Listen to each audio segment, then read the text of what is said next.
Hey you, I want to tell you something today, something full of sun, sea stories, and the kind of laughter that makes your heart feel full. Because recently, I went on a trip that brought me back to life, to Goa with my 4 closest friends. We had been planning this for so long. You know how life keeps getting in the way. But this time, we just said yes. No excuses, no delays, just 4 girls, a weekend, and Goa.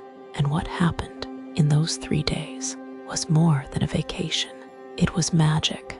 Let me take you with me. Day 1, arrival, Old Goa and soulful evenings. We landed at Goa's Dabalim Airport on a Friday morning. The air, warm, salty, free. Our cab was waiting, and the road trip began. Our stay, a beautiful homestay near Candlelam Beach. Cozy, a little rustic, but perfect. First stop, Old Goa. We visited the Basilica of Bom Jesus, a church so serene. We all stood in silence. Then the Say Cathedral, where time felt still. And just when we were about to leave, we met a local who told us, "Don't miss the sunset at Dona Paula jetty today." And thank God we listened. We reached Dona Paula just in time. The sun was melting into the Arabian Sea, and we just stood there, arms around each other. No words, just that golden silence. Later that night, we headed to Fisherman's Wharf near Panjim. Music, seafood, laughter. We toasted to friendship and to being alive. Day 2, adventure, water, and wild laughter. Saturday morning was different. We were wild, ready, because this day was about adrenaline. We drove down to Baga Beach early, had the fluffiest pancakes at Infanteria Cafe. Then we booked our water sports, parasailing, jet skiing, banana boat ride, bumper ride. Yes, we did them all. I remember the moment we went parasailing. I was screaming.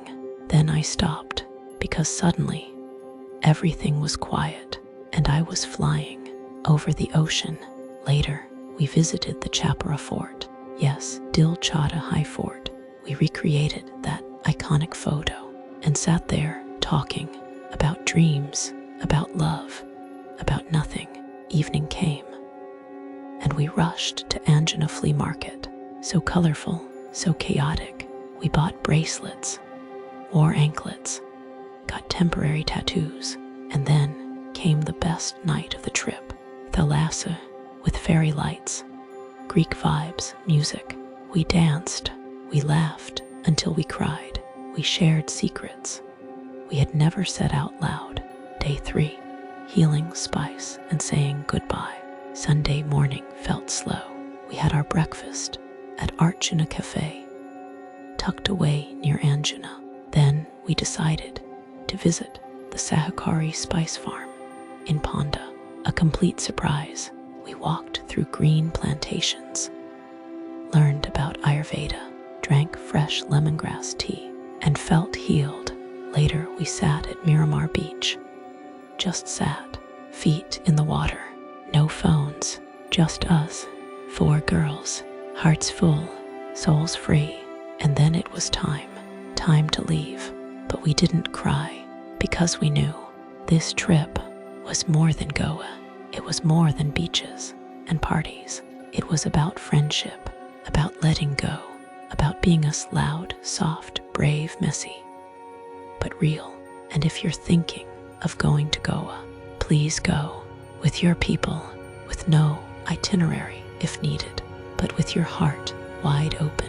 Because sometimes, in between the sunsets, the salty air, and the midnight talks, you don't just find a place, you find yourself.